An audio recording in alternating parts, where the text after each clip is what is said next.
Yeah.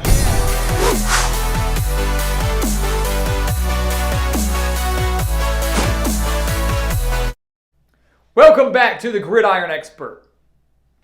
Cut Mel Tucker some slack. He was brought into East Lansing at the worst possible time, inherited a horrible situation, yet still managed to go 2-5 with huge wins over Michigan and what was then the 8th ranked team in the country in Northwestern. 2020 was just a trial run. 2021 is now the true test to see what Michigan State is made of. So again, guys, welcome back to the Gridiron Expert, here to predict Michigan State's schedule and record for 2021. As always, make sure to continue to like, comment, subscribe, share our videos, and make sure to sign up for our expert picks over on our website, thegridironexpert.com. Some of the best college football and now NFL spread picks in the entire country for the lowest prices in the entire country. The numbers speak for themselves. Go take a look at it, thegridironexpert.com. The link's down in the description below.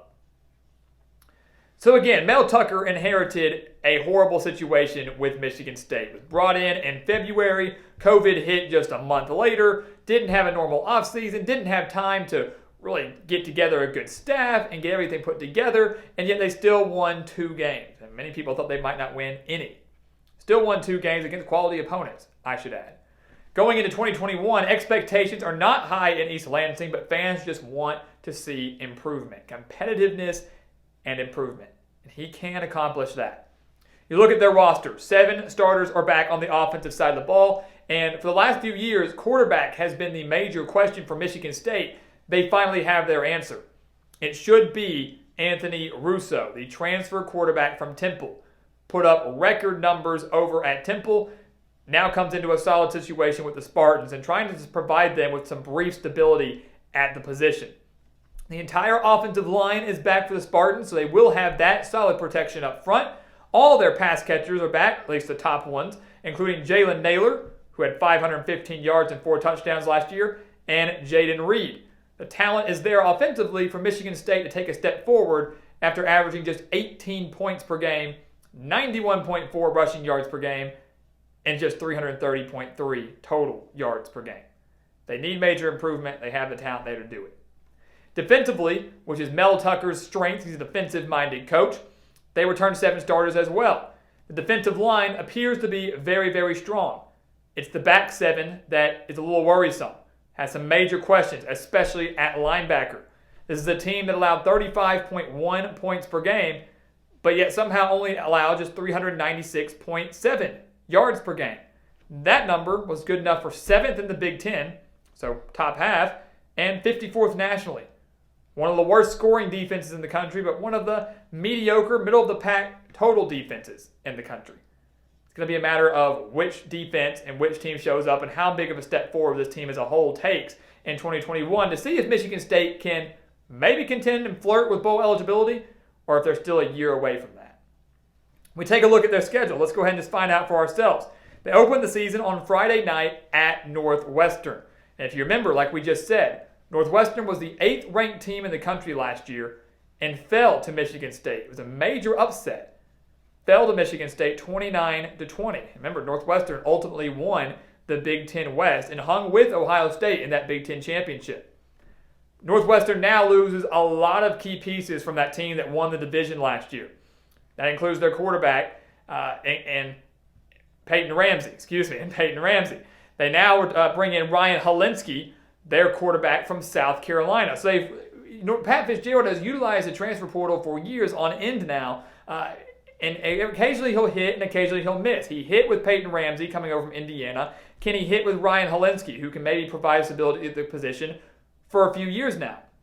One thing you need to look at for this game for Michigan State is that it is in Evanston, and they're going up against one of the better coaches in the country in Pat Fitzgerald. So while Northwestern is going through major changes on both sides of the ball, they have a capable quarterback, finally.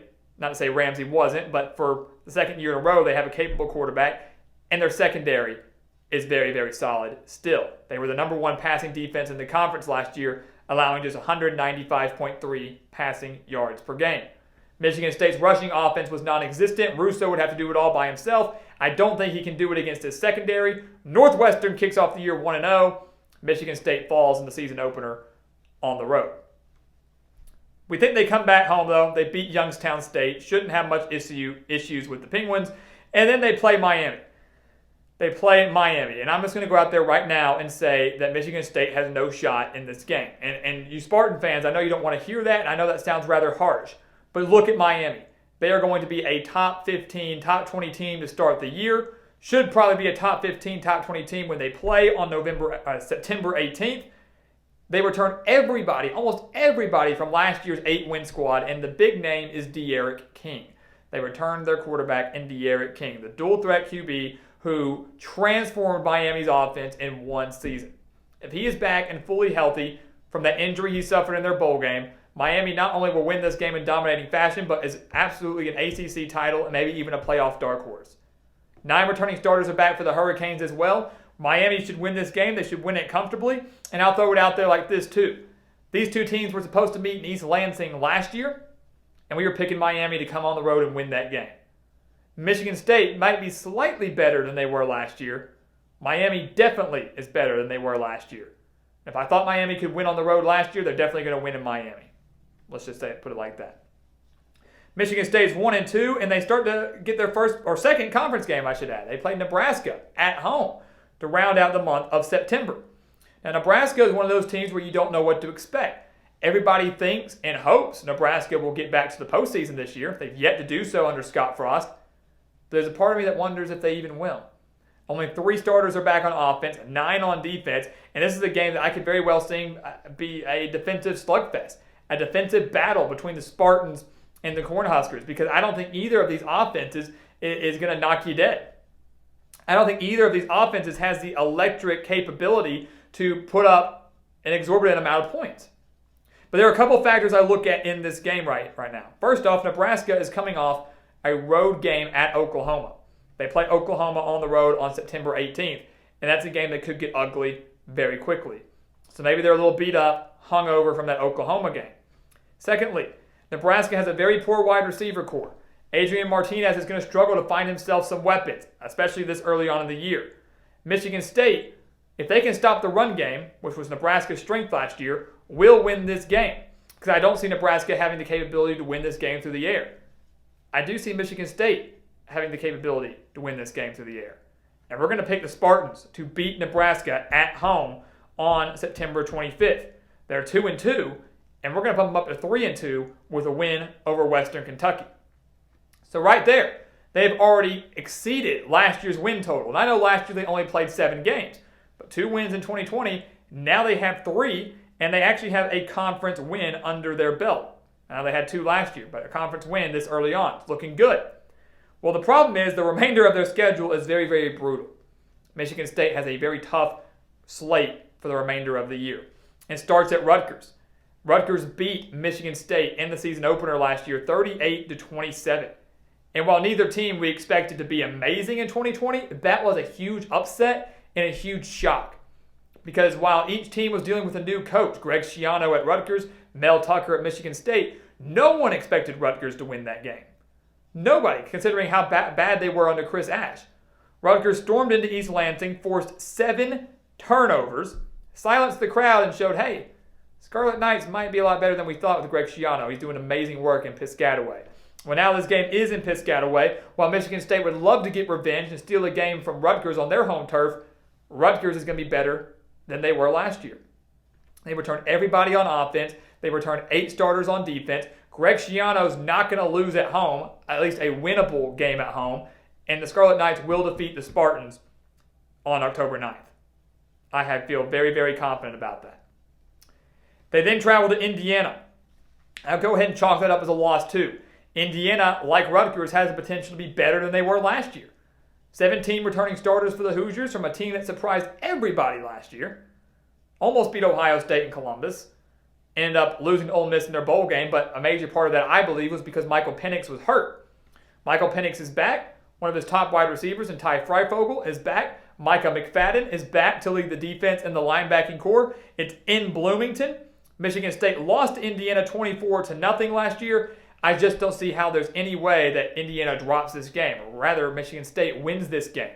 Hostile environment, Indiana basically bringing everybody back from last year. I just don't see it in the cards for Mel Tucker and his squad. So they were 3-2. They're now 3-4.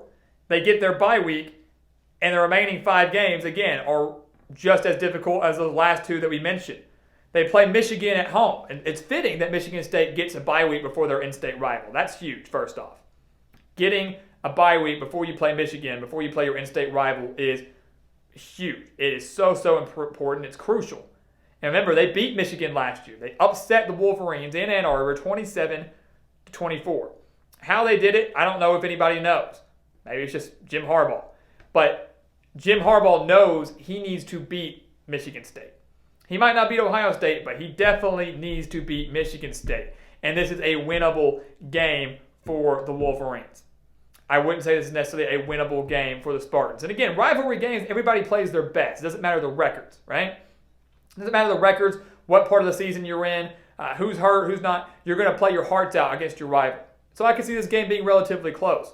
But Michigan, absolutely to me, owns the defensive edge. Brand new defensive coordinator in Mike McDonald. 9 returning starters on that side of the ball, led by Aiden Hutchinson. And while Michigan might be going through some quarterback issues themselves, whether it's Cade McNamara or Alan Bowman or J.J. McCarthy, whoever is under center, they'll be hitting their stride by October 30th.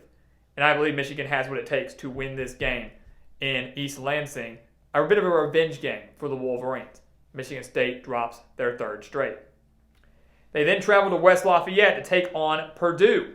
Purdue has some questions. Jack Plummer, Aiden O'Connell. Who's going to be quarterback and throwing the ball to David Bell, the Boilermakers' top offensive playmaker? That's the million-dollar question. Regardless of who it is, we know both are capable, and we know that really David Bell is so elusive and so dangerous. And we know that Michigan State secondary is a little suspect, a little concerning. We know that Purdue usually plays well in West Lafayette as well. The Boilermakers were 2-4 last year. Don't let that record fool you. 3 of their 4 losses were by 1 possession. There was a moment in time where had they defeated Northwestern, Purdue would have been the front runner to win the Big Ten West.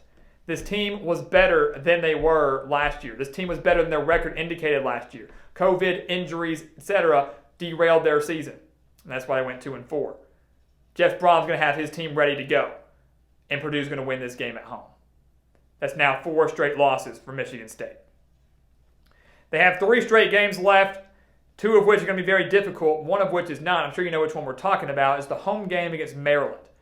And you look at Maryland, guys, they're like Nebraska almost, quite the anomaly going into 2021. They're a team that should improve. They're a team that when you look at them on paper, you go, hey, they've got the talent to do some damage, especially on offense with Talia Tungabaloa and the way that Mike Loxley's recruited. But then you look at their defense and you look at their schedule and you say, are they really good enough to beat some of these teams? We don't know what to really expect from Maryland in 2021. You expect them to start fast and then usually fizzle out as the season goes on. Luckily for Michigan State, they're getting the Terrapins on November 13th. It's later on in the year. The season has gone on for a while at this point. And I think they're going to snap their 4-game losing streak with a win over Maryland. A team whose defense I don't think is going to be good enough to stop hardly anybody in the Big Ten this year, and whose offense I think will begin to fizzle out as the year goes on too. When they realize that they're not going to be able to make a bowl game, possibly, I'm not going to say give up, but where's your motivation? Mike Loxley has the talent there, but I don't know if they know how to utilize it. And I think Michigan State takes advantage of that at home, and they defeat the Terrapins. They get their 4th win of the year. Can still go bowling if they win out, but we know that's not going to happen. They lost to Ohio State 52-12 last year. They have no shot at defeating the Buckeyes in Columbus. Again, not to sound harsh, but we know that Ohio State is still the team to beat in the Big Ten until proven otherwise. And while they have quarterback questions, whether it's C.J. Stroud, who we think it will be, or Jack Miller III, they have the best wide receiver duo in the country in Chris Olave and Garrett Wilson. They're set. They're absolutely set. And Michigan State's offense is no match for Ohio State's defense and really won't be good enough to exploit any weaknesses in Ohio State's defense. They round out the year at home against Penn State. So senior night for Michigan State against the Nittany Lions. They fell to Penn State 39-24 last year. And kind of similar to Purdue and many other teams that maybe you were fooled by due to COVID, Penn State went 4-5 last year, but had one of the better offenses in the Big Ten and one of the better defenses, not just in the Big Ten, but nationally, ranked in the top 30 in multiple categories. James Franklin's squad is poised for a major bounce-back year. Sean Clifford, Noah Cain, Jahan Dotson, 7 returning starters on defense. This team has the potential to win 8 or 9 games in 2021. Penn State's going to bounce back in a big way. Now, I don't think Michigan State is much of a match for the Nittany Lions. They lost by 15 last year as the season was nearing an end. And I think in this season finale, Penn State wins in East Lansing by double digits, assuming, of course, they are fully healthy. Having said all of that, that now means that we have Michigan State going 4-8 in 2021. That doubles last year's win total. They match last year's win total within the conference. They get 2 conference wins, Nebraska and Maryland, both at home. They got Youngstown State and Western Kentucky as the other 2. 4-8 for Mel Tucker and the Spartans. Slight improvement, another step in the right direction, meaning that year 3 for Mel Tucker could be the year that the Spartans finally break through and make a bowl game. The talent is there to be more competitive, but I don't think the talent is there to string together the win. So while a disappointment for many, I see this as a positive sign. I see this as a positive sign and a sign of things to come, a good sign of things to come in the future of the Mel Tucker era. So guys, thank you so much for watching us here at The Gridiron Expert on YouTube. As always, make sure to continue to like, comment, subscribe, share our videos, and of course, make sure to subscribe to our expert picks. The links for that down in the description below. Some of the best college football and now NFL spread picks in the entire country over on our website, thegridironexpert.com. Make sure to sign up for those. And once again, as always, thank you so much for watching, and we'll see you next time right here on The Gridiron Expert.